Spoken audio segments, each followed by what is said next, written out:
మీరు దేవుని చేత పిలువబడ్డారని, అభిషేకించబడ్డారని దేవుడు ఏదో ఒక ఆయుధాన్ని, తలాంతుని మీ చేతిలో పెట్టి తన రాజ్య వ్యాప్తి కొరకు వాడుకొనుచున్న యోధులు మీరేనని, మీకు అనుగ్రహించబడ్డ ఆయుధం మరింత పొదనెక్కాలి, కత్తి చేతి కంటుకొనున్నంతగా శత్రువును నర్రకాలి.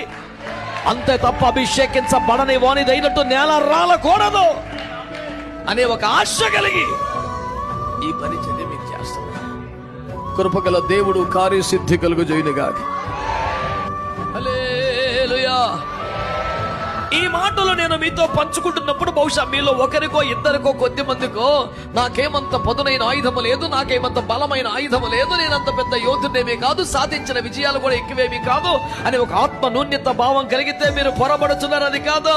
సౌలు ఆయుధము లేకపోవచ్చు కానీ దావీదు రాయి అతనికి చాలు, గొల్లియత్ గారి సవాలు పడతాడు.